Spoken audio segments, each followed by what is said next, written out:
Now, Stormwatch 12 weather with meteorologist Oliver Smith. Well, our next system now is here. It's actually showing up along the Oregon coast. We do have some rain showing up from Port Orford, Gold Beach. Not quite raining, at least from what I could tell on our weather cam in Brookings. But if it's not raining, it will be pretty soon. But further offshore, you can see this band of clouds, not really all that thick, and all these speckled clouds offshore. This is all showers. So initially, this will be a band of rain changing over to showers, but it's going to bring a lot of wind. In fact, we're already looking at some pretty good wind. Gold Beach and Crescent City, looking at wind gusts generally right now between 40 to 45 miles an hour. But they could gust upwards of 75 miles an hour along the coast tonight, overnight tonight, and into early tomorrow morning. The Weather Service has that high wind warning set to expire at 8 o'clock tomorrow morning.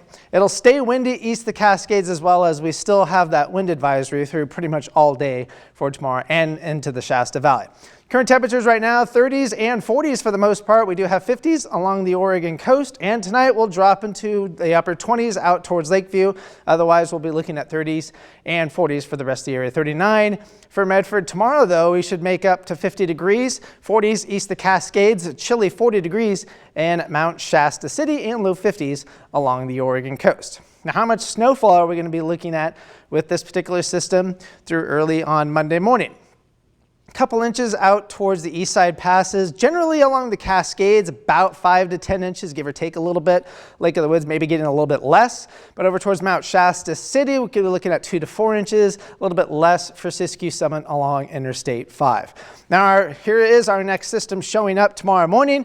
The rain heavy at times along the Oregon coast. You can see it's quickly pushing into the region as we're looking at about lunchtime, widespread rain and mountain snow. This will all push off towards the east as we go throughout the day, and that will change over towards showers. As we go Sunday night, late Sunday night into early Monday morning, that's when we get a little bit of a break before our next system shows up right along the Oregon coast, and you can see it just plowing right into the area. And by the time we're getting towards the late afternoon, we're still looking at some pretty widespread rain and snow, but that will all push off east the Cascades as well, and then we'll just be looking at bands of showers for the rest of the day on Monday and into Tuesday as well. Now, stormcast rainfall amounts, we're generally looking at about a 1/10 of an inch of rain up and down Interstate 5, and even less than that east of the Cascades. But along the Oregon coast, that's where we're going to see the heaviest rain, about 1 to 2 inches for the most part. 3 inches is possible into the coast range.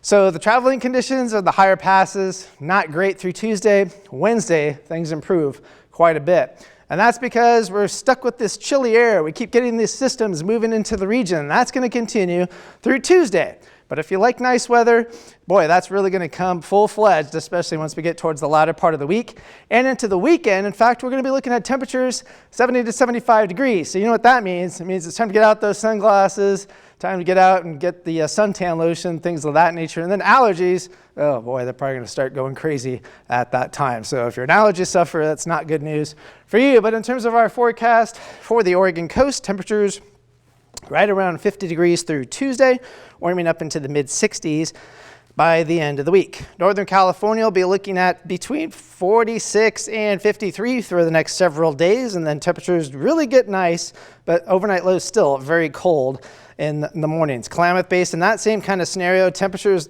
overnight lows never really get above freezing, even though we'll be looking at rain and snow early on in the week, and then sunshine for the latter part of the week. Cascades will continue to add to the snowpack, which is great news, but Wednesday we start to transition into drier weather. Here in the Rogue Valley, we'll see rain at times for the next couple of days, turning over to showers.